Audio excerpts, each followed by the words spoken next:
네, 오늘부터는 우리가 사도행전 공부를 시작을 하게 됩니다. 지금까지 우리가 예수님의 행적을 쭉 공부를 했고요. 사도행전을 우리가 살펴보게 되는데, 사도행전은 누가 기록했느냐? 누가가 기록을 했습니다. 누가복음을 기록한 누가가 기록을 했는데, 누가는 사도 바울의 이제 전도 여행에 함께했던 사람이죠. 1차부터 함께하지는 않았고요. 중간에 합류를 하게 되는데, 어, 이제 그 성령님께서 임하시게 되고 제자들이 증인의 삶을 시작하게 되죠. 예루살렘을 시작으로 해서 사마리아 땅 그리고 땅끝까지 이르러서 복음을 전하게 되는데 성령께서 이 일을 이루시는 데 있어서 사용하시는 두 명의 중요한 인물이 있습니다. 사도행전이 이 두 명의 인물을 중심으로 두 부분으로 나뉘게 돼요. 사도행전의 저자는 누가고 1장부터 12장까지는 베드로 중심으로 예루살렘과 사마리아를 중심으로 복음이 전파되어지는 내용이 주로 기록이 되어 있어요. 유대 땅과 사마리아 땅. 그 다음에 13장부터 28장까지에는 이제 수리아를 시작으로 해서 점점 서쪽으로 유럽 쪽으로 복음이 전파가 됩니다. 그래서 13장부터 28장까지는 바울 중심. 그래서 베드로와 바울을 누가 사용하셨다? 성령께서 사용하셨다. 성령이 행하시는 일들이 사도행전에 기록이 되어 있어요. 그래서 우리가 이 사도행전을 아마 한 6번, 오늘까지 포함해서 6번 정도, 6, 7번 정도로 살펴볼 생각입니다. 우리가 복음서 하기 전에 중간기하면서 너무 어려운 그 이방 왕들 막 역사 공부하느라고 여러분 머리가 너무 아프셨을 텐데 사도행전은 그게 그렇게 많지 않아요. 그 대신 이제 사도행전을 공부할 때 우리가 참고해야 될 로마 황제, 헤롯 가문의 왕, 그 다음에 총독 두 명씩만 우리가 좀 기억을 하시면 됩니다. 사도행전을 읽어 나가실 때 로마 황제는 누구를 알아야 되냐면 글라우디오. 함께 따라해 볼까요? 글라우디오. 글라우디오. 네, 그 다음에 네로. 네, 네로. 이 두 명의 황제를 기억을 해야 되는데요.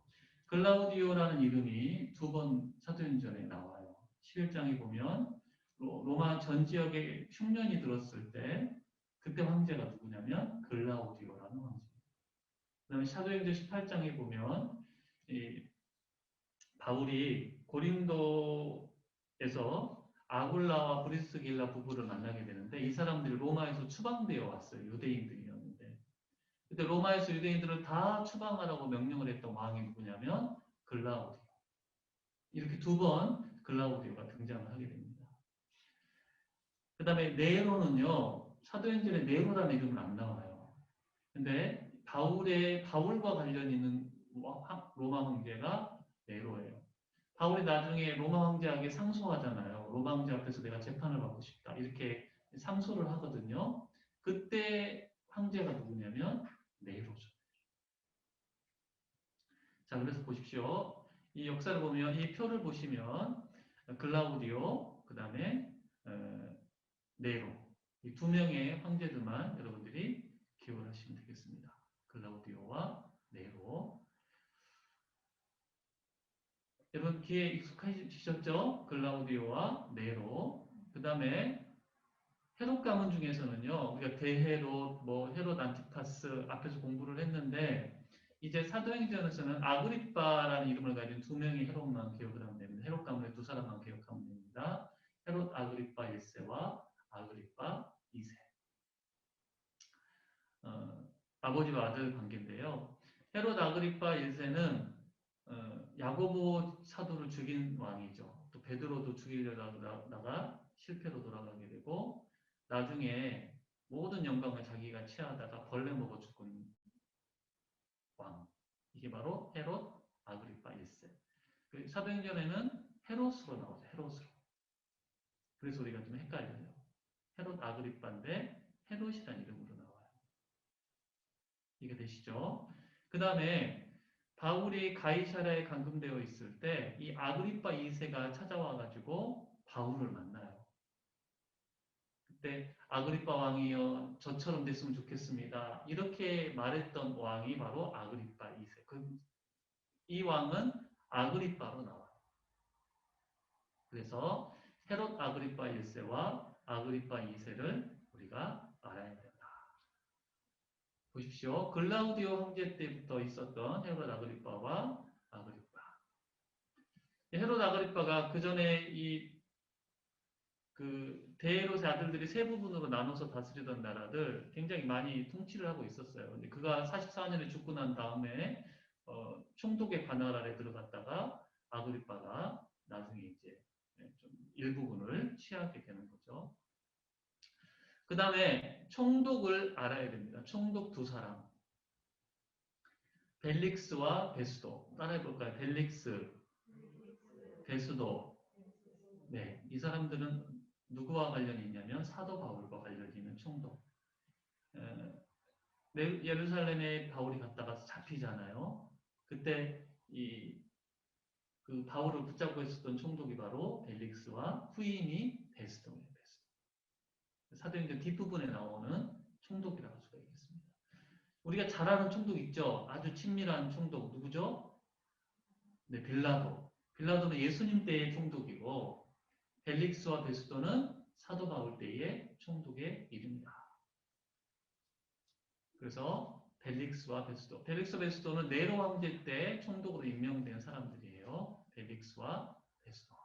바울과 관련이 있다.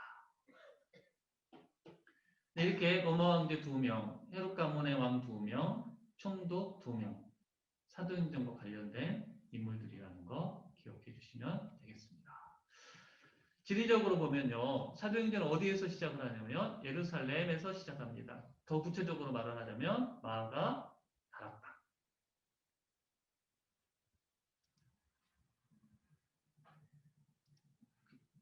그리고 이제 예루살렘에 쭉 성령이 임하셔서 예루살렘에 머물고 있던 제자들이 수데반의 순교를 통해서 어디로 이제 확장이 되냐면 사마리아 지역으로 확장이 되고 나중엔 더 이제 땅끝으로 다른 지역으로까지 확대가 되어지는 거죠. 이렇게 예루살렘부터 시작을 해가지고 점점 이 복음이 퍼져나가는 그런 지리적인 구조를 가지고 있다.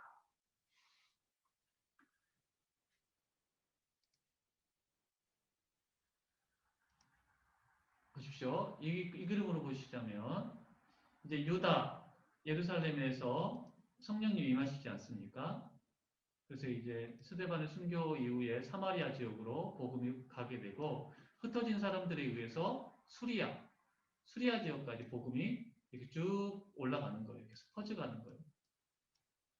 그 다음에 바울이라는 사람을 통해서 바울이 전도 여행을 시작하면서 1번 갈라디아 지역을 먼저 전도를 하게 되고요. 그 다음에 이 지도를 제가 옮겨가지고 이게 여러분 헷갈리시겠다.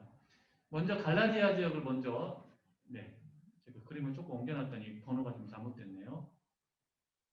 먼저 갈라디아 지역을 바울이 전도를 하고요. 그 다음에 아시아를 해야 될 것 같은데 아시아를 못 가게 하세요. 성령님이. 그래서 그리스 지역. 성경에는 그리스 북쪽은 제가 이번 주일에도 설교드렸지만 마게도냐라고 나오고요. 마게도냐 지역이라고 나오고요. 이 그리스 아래쪽 지역은 아가야 지역이라고 나와요. 아가야.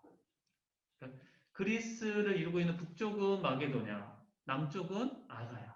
성경을 읽다가 아가야 지방 그런 말 나오면 그리스 남쪽을 의미하는구나. 마게도냐 그 말이 나오면 그리스 북쪽을 의미하는구나. 이렇게 이해를 하시면 되겠습니다. 그래서 갈라디아를 바울이 먼저 전도하고 그리스 지역을 두 번째로 전도하고 세 번째를 아시아 지역, 소아시아 지역을 전도를 하게 되죠. 에베소가 있는. 그 다음에 네 번째가 로마, 다섯 번째가 스페인이 있는 서바나. 이렇게 복음이 쭉 서진을 하게 되는 거죠. 이건 이제 반복이 되니까 여러분, 이렇게 복음이 퍼져나갔구나. 이 정도만 여러분 이해를 하고 계시면 됩니다. 네, 제가 이게 지도를 좀 확장하면서 이쪽으로 옮겨줬더니 번호가 지금 이게 헷갈려 버렸어요. 참 죄송합니다. 제가 다음 주에 좀 더 다시 다듬어서 보여드리도록 할게요.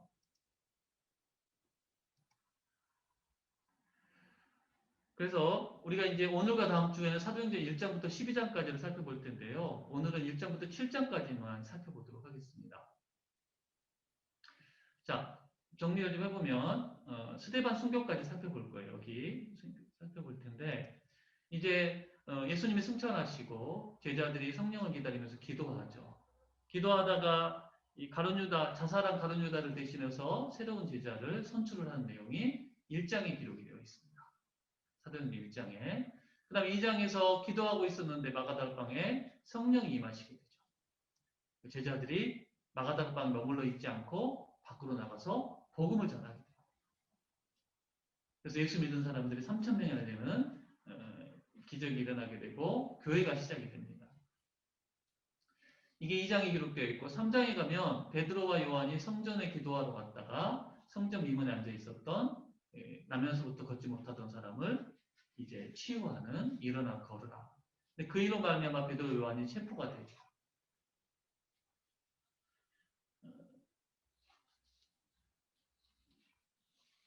그 다음에 이제 3장 4장에 그런 이야기가 나오고 바나바 근데 이제 부흥을 해요. 그럼에도 불구하고 교회가 부흥을 하다가 안과 밖으로 문제가 발생하게 됩니다. 교회 내부에서는 아나니아와 삽비라가 헌금에 대한 거짓말을 하다가 죽임을 당하는 일이 발생을 하게 되고 그 다음에 또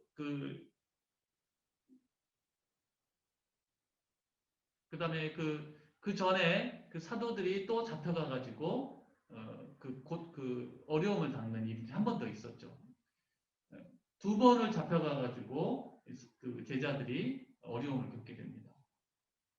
그 다음에 또 하나의 문제가 뭐였냐면 내부적으로 그 구제 문제에 있어서 헬라파 과부들이 제외가 되면서 이제 사도들이 7명의 집사를 세우게 되는 그런 일이 일어나게 되죠. 이따가 다시 설명을 드릴 거예요. 이런 일이 있었다는 것만 알아두시고 그 다음에 7집사 중에 한 명이었던 스데반이 순교를 당하게 되죠. 복음을 전하다가 순교를 당하게 되고 스데반의 순교는 바울의 회심으로 이어지게 됩니다. 자, 이것들을 우리가 오늘 쭉 살펴볼 거예요. 자, 이걸로 보면 여기가 지금 예루살렘 지형도죠, 여러분. 예루살렘 보십시오.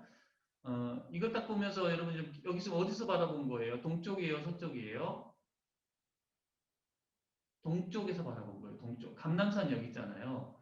동쪽에서 예루살렘을 바라본 거예요. 그렇게 딱 이제 기억을 하셔야 돼요. 감람산이 앞에 있으면 아, 동쪽에서 지금 예루살렘을 바라보고 있는구나. 여기가 성전. 네, 헷갈릴 수 있어요. 여기가 성전이에요, 성전. 그 다음에 이제 이쯤이 골고다가 있는 거고, 마가다락방이 여기가 있는 거고, 감람산이 여기가 있는 거죠. 자, 그래서 1장부터 7장까지의 사건이 어디서 일어나는지를 한번 정리를 다시 하겠습니다. 1장에 예수님이 감람산에서 승천을 하셔요. 부활하신 후 이 땅에 계시다가 승천을 하시게 되고, 그 다음에 제자들은 마가다락방에 모여서 기도를 하죠. 그리고 가룟 유다는 아겔다마에서 그 목매달아 죽게 되고 그를 대신할 제자를 뽑는 일이 1장에 기록이 되어 있어요. 그 다음에 2장에서는 이제 마가다락방에 모여있던 제자들에게 성령님께서 임하시게 되는 거죠. 그리고 3장에 가면 성전 미문에서 베드로와 요한이 안전뱅이를 고치는 상황. 베드로가 설교를 하게 되고 많은 사람들이 예수님을 믿게 되는 거죠. 그것 때문에 공회에 잡혀가가지고 위협을 당하게 되는 거예요. 성전 안에 공회가 있었다고 봅니다. 그 다음에 이제 여기에 마가다락방에다 아나니아 삽비라를 말한 이유는 뭐냐면 여기가 이제 교회가 됐기 때문에 교회가 그 당시 우리처럼 건물이 있었던 게 아니고 집에서 모이는 교회였기 때문에 마가다락방이 교회라고 보고 아나니아 삽비라가 거짓말을 하다가 죽는 일이 일어나게 됩니다. 그 다음에 많은 표적들이 이 교회 안에 일어나게 돼요. 그러다가 이제 제자들이 사로잡혀가게 되고 막 이제 공회가 화가 나가지고 죽이려고 그러는데 가말리엘이라는 사람의 중재로 제자들이 채찍질을 받고 풀려나게 돼요. 그 다음에 스데반이 성전에서 설교를 하다가 사람들에 잡혀가가지고 여기 기드론 골짜기로 끌려왔을 거라고 봐요. 왜냐하면 여기에 스데반 기념교회가 있어요. 이따 보시면 알겠지만 그래서 성전에서 이렇게 끌려 나와가지고 여기서 죽임을 당합니다. 그러니까 이 일들이 지금 예루살렘에서 다 일어난 일이다. 그렇게 기억을 하시면 되겠습니다. 오늘 여기까지 우리가 살펴보도록 하겠습니다. 자, 예루살렘에서 제자들이 성령을 기다리는데요. 여기가 감람산이에요. 자, 이건 또 서쪽에서 바라본 거예요, 지금. 아까는 그게 동쪽에서 바라본 거고, 이건 이제 서쪽에서 바라본 그림이에요. 여러분이 이 위치를 감람산을 기준으로, 성전을 기준으로, 아, 이게 어디서 바라본 거구나라는 걸 좀 아셔야 돼요. 아까는 감람산에서 바라본 거고, 동쪽에서 바라본 거고, 여기는 지금 서쪽에서 바라본 거예요. 감람산 여기 있죠.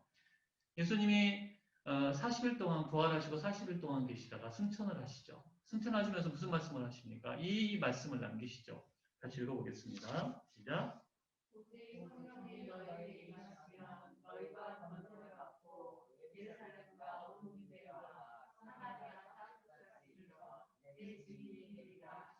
예수님이 가시면 성령님이 임하실 거고 성령님이 임하시면 제자들이 권능을 받아가지고 증인의 삶을 살게 될 거다. 그러니까 예루살렘을 떠나지 말고 기다려라. 이렇게 말씀을 하셔요. 그래서 제자들이 기다리면서 뭘 하느냐, 이제 열심히 기도를 하게 되죠. 성령님 임하시면 유대뿐만 아니라 사마리아, 저 땅끝까지 이르러서 복음의 증인이 될 거라고 약속을 하셨는데, 예수님이 승천하신 장소, 여기 감람산이거든요. 감람산 그림인데, 승천하신 장소를 두 군데로 봐요. 왜 그렇게 생각하냐면, 십자군들이 감람산 이쪽에다가 이 돔을 만들어 놨어요. 여기가 예수님이 승천하신 곳일 거다. 그 다음에 이 탑은요, 그리스 정교회가 세운 탑이에요. 여기일 거다. 근데 둘 중에 어디가 더 신빙성이 있다고 보냐면 여기일 거라고 봐요. 예수님이 승천하신 장소가. 네. 이런 모양으로 되어 있어요. 돔은 이런 모양이고 탑은 이런 모양. 그래서 이제 예수님을 승천하시고 난 다음에 마가다락방으로 와가지고 기도를 하죠. 누가 모여 있었냐, 마가다락방에는 베드로, 요한, 야고보, 안드레, 빌립, 도마, 제자들뿐 플러스 그 다음에 여자들, 그 다음에 예수님의 어머니 마리아, 또 예수님의 아우들. 그 전까지는 예수님을 믿지 않고 거부하던 제자들이 예수님 십자가에 죽으시고 부활하신 다음에 회심을 한 것 같아요. 그래가지고 마가다락방에 이때 몇 명이 모였다고 나오면요, 120명이 모였다고 나오죠. 마가 집이 굉장히 잘 사는 집이었어요. 우리는 다락방 그러면 집 위에 있는 조그만 방 그렇게 생각을 하는데 그게 거실이에요, 거실. 거실에 120명 정도가 들어가려면 여러분 얼마나 집이 커야 되겠습니까? 아주 마가네 집이 부자였을 거라고 보는데 여기에 모여서 뭘 하느냐? 뭘 했다고요? 마음을 같이하여 기도에 힘을 썼어요. 성령님을 기다리면서 기도를 했어요. 그런데 기도를 하던 도중에 베드로가 성령의 감동으로 여기 이제 마가다락방인데 이런 그 시편의 말씀을 따라서 성령님 깨닫게 하신 거예요. 가룟 유다가 예수님을 팔아버리고 아겔다마에서 목매달아 죽었잖아요. 우리가 지난주 살펴봤는데 그러면 이제 이 자리를 누군가는 채워야 되겠다. 이거 보십시오. 여기가 이제 목매달아 죽은 나무일 거라고 보고요. 말씀을 드렸죠. 여기 흰놈의 골짜기 끝자락에 있어요. 흰놈의 골짜기로 써져 있는 흰놈의 골짜기 끝, 여기는 쓰레기장이었다고 말씀을 드렸어요. 여기에 가룟 유다가 몸이 떨어져가지고 죽게 되고. 그래서 이제 가룟 유다를 대신할 누구를 뽑을까? 근데 이제 아무나 뽑은 게 아니라 예수님과 함께 다니면서 예수님으로부터 배웠던 사람들 중에 두 명의 후보를 내게 되고 누구하고 누구냐면 요셉과 마태. 마띠아라는 사람 중에서 제비를 뽑아서 누구를 선택해요? 마띠아를 선택합니다. 이게 사도행전 1장에 나오는 기록입니다. 자, 2장에 가면 이제 성령님께서 임하시게 돼요. 임하시게 되는데 오순절 날이 이름에 그들이 다 같이 한 곳에 모여 있었더니 마가다라 방에 모여 있었던 거예요. 기도하며 있을 때에 성령님이 임하십니다. 자, 여기 정리 한번 다시 할게요. 예수님이 초실절에 부활하셨다고 말씀을 드렸어요. 그리고 40일 동안 계시다가 40일 후에 승천하시게 되고 오순절에 성령님이 이제 임하시게 됩니다. 그러니까 예수님 승천하시고 며칠 만에 성령님이 임하신 거냐면 10일 만에 성령님이 내려오신 거예요. 초실절부터 50일째 되는 날이 오순절이거든요. 이해가 되시죠? 그러니까 어떤 교회는요, 성령 강림 주일이 있어요. 성령 강림 주일이 있거든요. 그 10일 전에 이렇게 부흥회를 하는 교회들도 있더라고요. 또 굉장히 의미가 있는 거예요. 우리가 예수님 오신 날은 굉장히 기념하면서 성령님 임하신 날은 그렇게 기념을 못 하는데 저희도 올해부터는 좀 성령 강림 주일을 이번에는 교회 생일하고 같은 주가 아니어가지고 우리가 조금 기념을 조금 하려고 그래요. 부활하신 예수님 이 땅에 40일 계셨고 40일 이후에 승천하셨는데 성령님을 기다려라. 승천하신 이후에 10일 만에 성령님이 임하시게 된다. 어떻게 성령님이 임하시냐? 성령님이 임하실 때 어떤 일들이 일어나느냐? 우리 같이 한번 읽어보겠습니다. 사도행전 2장 시작.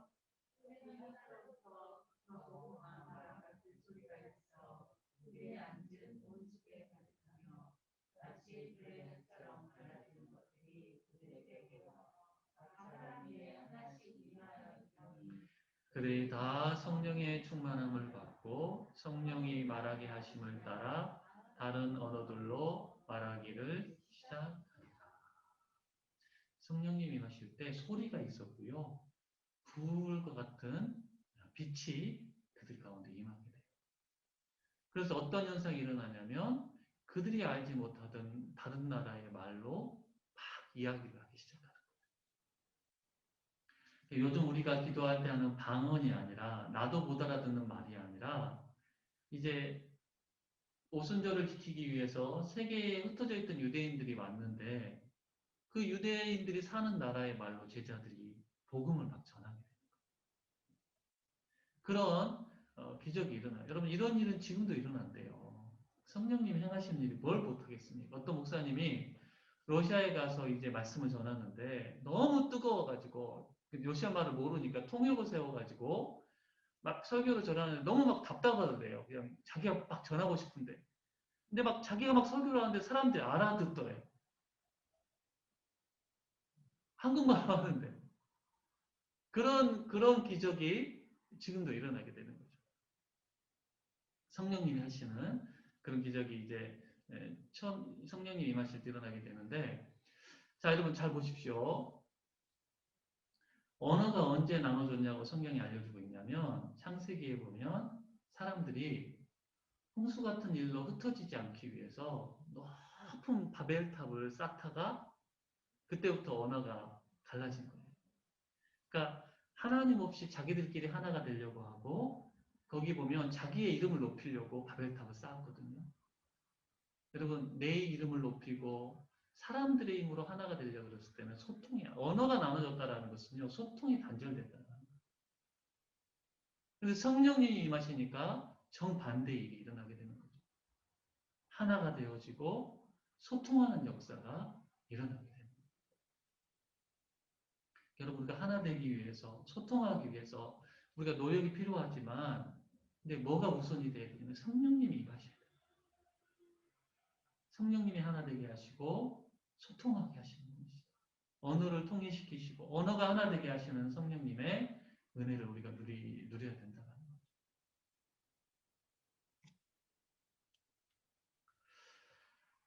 네, 그래서 자, 이거 보십시오. 왜 예루살렘에서 떠나지 말라고 하셨을까? 성령님 예루살렘에 임하시기 때문인데 의미가 있어요, 여러분. 자, 이게 지금 지도가 좀 멀어가지고 잘 이거 보십시오. 자, 성전이 여기 있네요. 감람산 여기 있네요. 동쪽에서 바라본 거예요? 서쪽에서 바라본 거예요? 그렇죠. 서쪽. 바다 쪽에서 바라본 거예요. 바다 쪽에서. 자, 성전산에는 뭐가 있었냐면 성전이 있었어요. 예루살렘 성전. 자, 예루살렘 성전은 누가 임재하시는 장소죠? 하나님이 성전을 만드시면서 누가 거기에 있겠다고 그러셨어요? 하나님이 임재하시겠다고 말씀하셨죠. 그러니까 성전이 있었던 예루살렘은 하나님이 임하신 장소예요. 성전이 만들어지면서. 그렇죠? 그 다음에 골고다에서는 예수님이 십자가에서 죽으시고 부활하셨죠. 예수님이 계셨던 곳이에요. 그 다음에 마가다락방에 누가 임하셨어요? 성령님이 임하셨어요. 예루살렘은 성령 하나님이 임하신 곳이고 예수 그리스도가 계셨던 곳이고 성령님이 임하신 성삼위일체 하나님께서 임하심으로 말미암아 평강이 임한 도시가 바로 예루살렘. 이런 의미가 있는 거예요. 그래서 예루살렘을 떠나지 말라. 예수님께서 이렇게 말씀을 하시죠. 그랬을 때 이제 제자들이요 방에만 있다가 밖으로 나가요. 성령이 막 충만하니까 가만히 있지 못하고 밖으로 나가가지고 복음을 막 전하게 됩니다.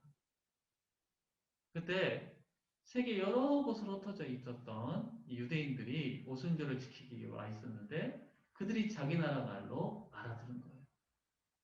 예를 들자면 우리나라에 절기가 있어가지고 중국에 살던 교포가 오고 미국에 살던 교포가 오고 일본에 살던 교포가 오고 러시아에 살던 교포가 오고 그랬는데 와가지고 다 자기 나라 말로 갑자기 우리가 나가가지고 알지 못하던 언어로 막 말을 하는 거예요. 러시아 말을 하고 중국 말을 하고 소통이 되는 거예요. 소통. 그때 와 있던 사람들이 어디 사람들이냐? 자 보면요. 바데, 메데, 엘람, 메소포타미아 이렇게 나오는데요. 바데, 메데, 엘람은 지금의 이란이라고 생각하시면 돼요. 이란. 메소포타미아는 지금의 이라크. 또 유대. 유대는 이제 예루살렘을 둘러싸고 있는 자 여기 바데, 메데, 메소포타미아, 엘람, 그 다음에 유대 아래쪽이죠. 예루살렘을 포함하고 있는 아래쪽이 이스라엘 아래쪽이 유대라는 곳이에요. 그 다음에 갑바도기아 여기 위쪽 보이시나요? 갑바도기아. 네. 이거 다음에 사도행전 누구죠? 바울의 전도 여행할 때 다시 한번 볼 거예요. 오늘은 이런 곳이 있구나 이렇게만 넘어가시면 돼요. 갑바도기아 또 본도라는 데가 위죠. 이것은요 큰 지명이에요. 큰 지명. 우리로 치자면 좀 다르긴 한데 경기도급의 그 큰 지역, 한 도시가 아니라 지역을 일컫는 그 당시 로마의 주에 해당하는 지금 우리 경기도보다는 사실 더 큰 지역이죠. 그 다음에 여기 아시아에서 사람들이 왔고 또 부르기아, 여기 부르기아 있죠. 그 다음에 밤빌리아, 이 아래에 밤빌리아가 있습니다. 그 다음에 애굽, 밑에 애굽 있죠. 여러분 보이시죠? 그 다음에 구레네, 성경에는 뭐 구레네, 리비아 포함한 구레네, 그 다음에 여기 로마, 그 다음에 그레데, 또 여기 아래쪽에 있는 아라비아. 이런 나라에서 사람들이 와가지고 오순절을 지키고 있었던 거예요. 근데 여러분 어디에서 와이드 사람들이 안 왔어요? 어디에서는 사람들이 거의 안 왔죠. 여기 마게도니아하고 아가야에도 유대인들이 있었는데 안 왔는데요. 그 절기가 되면 배를 전선해가지고 사람들이 타고 오나 봐요. 근데 이 그리스에 있는 유대인들은 오순절에는 안 오고 유대인들이 왔다 갔던 것 같아요. 여기 6월절에 왔다 갔던 것 같아요. 그래서 오순절에는 이 지역들의 사람들이 언급이 되고 있어요. 이렇게 많은 나라에서 온 사람들에게 제자들이 그들의 언어로 복음을 전했다. 그래서 이제 근데 사람들의 반응이 막 놀라는 사람들도 있었는데 어떤 사람들은 술에 취했다고 비웃잖아요. 그때 베드로가 설교를 하게 되고 예수 그리스도의 죽음과 부활을 전하게 되고 3,000명이 회심을 하게 되죠. 세례를 받고 그때부터 교회가 시작이 되는 거예요. 그래서 열심히 모여가지고 가르침을 받고 교제하고 예배하고 가진 것을 나누고 사람들에게 칭찬을 받는 교회가 사도행전 2장에서 시작이 됩니다. 3장에는 이제 성전 미문으로 들어가던 베드로와 요한에 의해서 장애인이 고침을 받는 사건이 일어나게 되죠. 여기가 지금 성전 자리이고요. 이 앞에 성전 미문에서 이 안전뱅이를 베드로가 요한이 일으켜 세우죠. 구걸을 하고 있었는데 쳐다보라 그러니까 뭘 주려나 쳐다볼 때에 금강은 없지만 내게 있는 것을 주겠다 그러면서 나사렛 예수 그리스도의 이름으로 일어나 걸어라. 이렇게 이 장애인을 일으켜 세우게 됩니다. 그러니까 사람들이 또 베드로와 요한에게 달려들어가 가지고 이제 막 기적이 일어났으니까 붙잡고 놓아주질 않는 거예요. 그때 베드로가 솔로몬 행각, 여러분 여기 보시면 여기가 행각이에요. 여기가 이쪽이 다 행각인데 그 너무 이 기둥이 있는 지금으로 지금 복도 같은 거예요.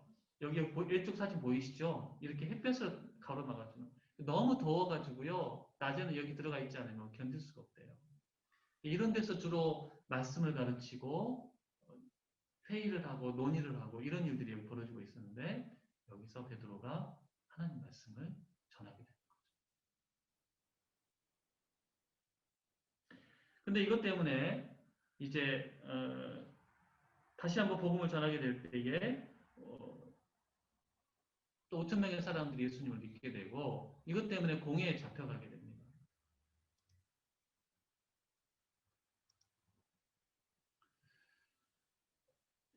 공회에 잡혀가가지고 누가 너희들한테 이런 권위를 줬냐? 그러니까 아까 이 생각에서요 아무나 설교할 수 있는 게 아니에요. 대제사장한테 허락을 받아야지만 설교를 할 수 있는데 베드로가 허가 없이 설교를 하다가 이제 잡혀가게 됩니다. 근데 베드로가 담대하게도 다른 이로서는 구원을 받을 수 없다. 천하 중에 구원을 받은 다른 이름을 우리에게 주신 일이었다. 그 전까지만 해도 무서워서 예수님을 3번이나 부인했던 베드로가 담대하게 예수님을 전하는 이런 반전이 일어나게 되는 거죠. 그러니까 이제 이 공회원들이 사도들에게 다시는 복음을 전하지 말라 이유를 하고 풀어주게 됩니다. 그 일 이후에 교회가 다시 부흥을 해요. 이제 교회가 또 건강하게 자라게 되는데 마귀는 또 가만히 있지를 못하죠. 그래서 교회를 무너뜨리려고 안과 밖으로 시험이 일어나게 되는데요. 그 중에 하나가 뭐냐면 이 아나니아라는 사람과 삽비라라는 부부가 교회에 헌금을 하겠다고 말을 해놓고 일부만 헌금을 해놓고 다 한 것처럼 거짓말을 한 거예요. 우리 말씀 같이 한번 읽어보겠습니다. 시작.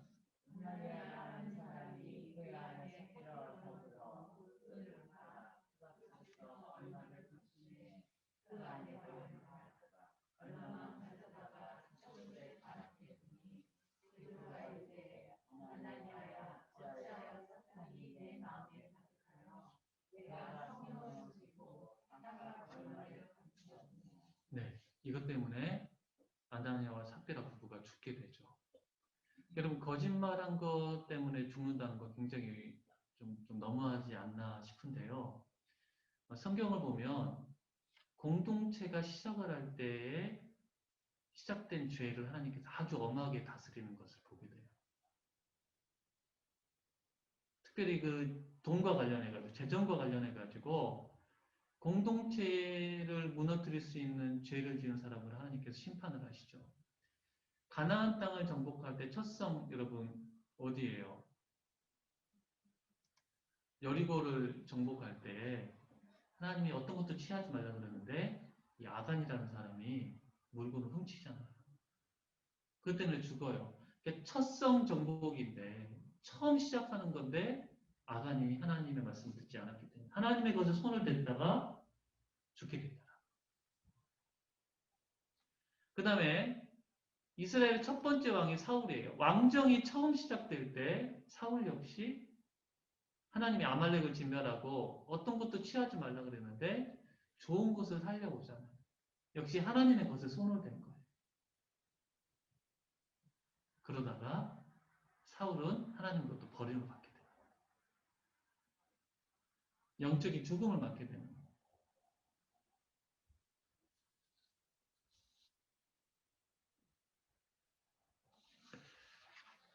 다시 말씀드리지만 아나니아와 삽비라도 좀 초대 교회가 막 시작하면서 부흥하려고 할 때에 교회를 깨뜨릴 수 있는 거룩함을 더럽히는 그 죄를 지었기 때문에 하나님께서 아주 무섭게 하나님의 것을 손대다가 죽임을 당하는 그런 일을 받게 됩니다. 근데 이제 이 일 이후에 교회가 다시 한번 또 부흥을 해요. 얼마나 여러분 성령이 뜨거웠냐면요. 얼마나 성령의 역사가 강력했는지 병에 걸린 사람들이 거리에다 눕혀놓고 베드로가 지나가면서 그림자라도 덮이면 나을까. 워낙 치유의 역사가 많이 일어나니까 예수님 옷자락 만져가지고 나온 사람이 있는데 베드로는 그림자만 덮여도 나을 거라고 생각을 하고 거리에 눕혀놓는 그런 성령의 강력한 역사가 일어나게 되는 거예요. 그러자 그걸 또 누가 못 보냐면 공회원들이 또 그걸 못 보죠. 종교 지도자들이 제자들을 이번에는 이제 감옥에 가두게 됩니다. 외부에서 바깥에서 교회를 향한 공격이 시작되는 건데 근데 천사가요 밤에 나타나가지고 제자들을 풀어주죠. 도망가라고 하지 않고요. 성전에 가서 복음을 전하라고 해요. 그래서 풀려난 제자들이 또 성전에서 복음을 전하니까 다시 종교 지도자들이 잡아와가지고 전하지 말라 그랬는데 왜 복음을 전하느냐. 그때 베드로와 사도들이 뭐라고 대답했다고요? 5장 29절 같이 읽어보겠습니다. 베드로와 시작. 베드로와 사도들이 대답하여 가로되 사람마다 하나님을 신정하는 것이 마땅합니다. 네, 두려워하지를 않아요. 예수님께서 제자들을 파송하시면서 그렇게 말씀을 하셔요. 너희가 나중에 공회에 서게 될 일이 있을 거다. 그때가 복음을 전할 기회가 될 것이고 어떤 말을 할지 두려워하지 말아라. 성령께서 할 말을 다 넣어주실 거다. 그 말씀이 이제 사도행전에서 성취가 돼요. 그래서 이제 막 죽이려고 그러다가 아까 말씀드렸듯이 가말리엘이라는 사람이 중재를 해가지고 채찍질만 받고 제자들이 풀려나요. 그러니까 지금 교회에 문제가 계속 생겨요. 아나니아 삽비라의 헌금 문제가 내부에서 발생을 하고 또 외부에서는 종교 지도자들이 핍박을 하고 교회가 부흥하면서 또 사탄의 그 공격이 또 함께 있는 거죠. 또 내부적으로 어떤 문제가 생기냐면 이제 그 가난한 사람들이 아주 많았고 과부들이 이제 구제를 받아야 되는데 과부들이 많았어요. 근데 그 히브리파 과부들은 원래부터 이스라엘 땅에 살았던 과부들은 잘 도움을 받는데 다른 나라에서 온 과부들 그것을 헬라파 과부 헬라 말을 쓴 과부란 말이거든요. 헬라파 과부들이 자꾸 구제에 빠지는 거예요. 사도들이 그걸 챙겨야 되는데 너무 할 일이 많다 보니까 제대로 그 구제가 이루어지지 않으니까 어떻게 돼요? 헬라파 과부들이 막 이제 하소연을 하게 되는 거죠. 그랬을 때 제자들이 우리가 잘못했다. 우리가 너무 일이 많아가지고 그걸 다 하지 못하겠다. 그러니까 이 일에 전념할 사람들을 세워야 되겠다. 그래서 7명의 사람들을 세우게 되죠. 이들을 뭐라고 불렀어요? 집사. 근데 여러분 사도행전 6장에 보면 집사라는 말이 안 나와요. 나중에 빌립이라는 사람을 소개하면서 7 집사 중에 한 사람 이렇게 나와서 아 7 사람이 집사구나 우리가 이렇게 아는 거죠. 누구냐면 스데반, 빌립, 브로보로, 니가노루, 디몬, 바네나, 니골라 7명의 집사들을 세우게 돼요. 그래서 이들에게 구제 사역을 맡기고 제자들은 뭐예요? 말씀을 전하고 기도하는 일에 힘쓰게 되죠. 여러분 3,000명이 회심하고 5,000명이 회심을 했어요. 여자들 아이들까지 합치면 몇만 명이 되는 교인들을 12명이 하려다 보니까 여러분 한계가 올 수밖에 없었던 거예요. 그 중에는 다시 고국으로 돌아간 사람들도 있었겠지만 그래서 7 집사가 세워서 교회 일을 나누게 되고요. 이때 일곱 집사 중에 한 명이었던 스데반이 복음을 전하게 돼요. 나가서. 성전에 가가지고 복음을 전하는데 사람들이 스데반을 이기지를 못하니까 논쟁에서 이기지를 못하니까 어떻게 하냐면 거짓 증인을 세워가지고 스데반을 모함을 하게 돼요. 스데반이 모세와 하나님을 모독했다. 그래서 스데반을 끌어내죠. 스데반이 근데 공회 앞에서 아주 긴 설교를 하게 돼요. 7장이 스데반의 긴 설교가 나옵니다. 근데 그 설교를 듣다가 사람들이 스데반을 성전에서 이렇게 끌고 와요. 기도론 못자게 끌고 와서 여기 보시죠. 빨간 옷. 여기가 지금 가보면요. 여기가 지금 겟셋만의 동산인데요. 겟셋만의 밑자락에 스데반 순교 기념교회가 있대요. 여기서 아마 죽었을 거다라고 봐요. 돌에 맞아가지고 죽게 되고. 지난주에 말씀을 드렸지만 신성 모독과 관련해서는 이렇게 죽이는 일이 가끔 있었다고 그래요. 원래 사람을 죽일 고난이 없었는데 명절이 아닌 경우 로마 군인들이 없을 때는 이렇게 사람을 죽이는 일이 있었어요. 스데반이 돌에 맞아 죽게 되고 이때 이 모든 일에 책임을 진 사람이 누구냐면 사울이라는 청년. 그래서 이제 스데반의 죽음과 사울이라는 청년이 연결되므로 그 다음 이야기가 시작이 됩니다. 이건 우리가 다음 주부터 살펴보도록 다음 주에 살펴보도록 하겠습니다.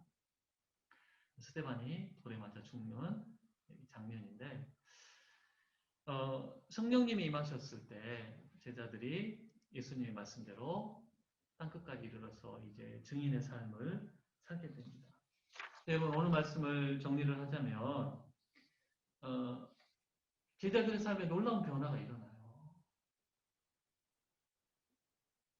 그 전에 경험하지 못했던 또 이전과는 다른 삶을 제자들이 살아가게 돼요. 공동체가 하나가 되고 성령 충만해서 서로 사랑하게 되고 그리고 제자들이 어떤 사람들이에요. 예수님 십자가 달려 죽으신다 그러는데 누가 높냐 가지고 싸우던 사람들이 섬기고 하나 되고 칭찬받는 공동체를 이루어가게 되고요. 무엇보다도 예수님을 모른다고 부인하고 도망쳤던 사람들이 이제 예수님 살아나셨다고 담대히 복음을 전하는 증인의 삶을 살게 됩니다. 전혀 다른 삶을 살게 되는 거예요. 이게 무엇으로 가능했느냐? 성령이 그들 가운데 임하셨어요. 성령으로 충만했을 때 일어나게 됩니다. 교회는 부흥하게 되고 칭찬을 받게 됩니다. 요즘 여러분 또 뭐 IM인가요? 좀 문제가 생기는 그 단체 뉴스를 잘 안 보시나? 갑자기 생각이 맞아요? 네, 그것 때문에 또 오늘 기사를 하나 보니까 뭐 개신교에 대해서 뭐 치를 떤다 뭐 이런 또 기사가 막 실리고 그러는데 우리 교회가 칭찬받고 또 하나님의 영광을 드러내려면 성령 충만해요. 베드로와 요한은 우리는 아무것도 가진 것도 없고 오직 예수 그리스도만 가졌다고 이야기를 하는데 성령 충만하게 되면 그렇게 되거든요. 근데 우리 교회는 요즘은 예수 그리스도보다도 다른 것들을 더 가졌다고 자랑하고 있는 건 아닌지. 이렇게 큰 건물을 가졌다. 이렇게 많은 재정을 가지고 있다. 이것들을 우리가 자랑하다 보니까 오히려 욕먹고 손가락질 당하고 영향력을 잃어버리고 맛을 잃은 소금이 되어 있지는 않는지. 성령 충만해야 돼요. 성령 충만. 교회는 건물이 아니고요. 우리 각자가 교회예요. 우리가 성령 충만할 때 교회가 칭찬을 받게 되고 새로운 삶을 살게 되고 담대히 복음을 증거하게 되고 하나 될 수가 있고 여러분들 성령 충만함을 위해서 기도하고 그래서 사모하면서 살아가야 돼요. 그래서 이번 주부터 우리가 이제 한 달에 한 번씩 금요 기도회를 하려고 해요. 성령 충만함을 위해서 우리가 기도하고 함께 하나님의 은혜를 사모하는 그런 시간을 가지려고 합니다. 네, 오늘은 여기까지 우리 하도록 하겠습니다. 제가 기도하고 오늘 공부 마치도록 하겠습니다.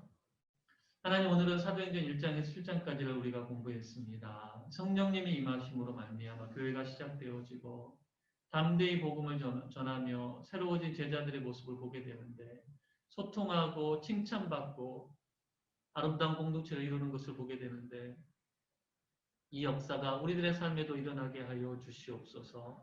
우리 교회가 성령 충만하게 하여 주시고 교회인 우리 각자가 성령 충만하게 하여 주시고 담대히 예수님의 증인으로 복음을 전하며 예수님을 전하며 새롭고 변화된 삶을 살아가는 우리들이 되게 하여 주시옵소서.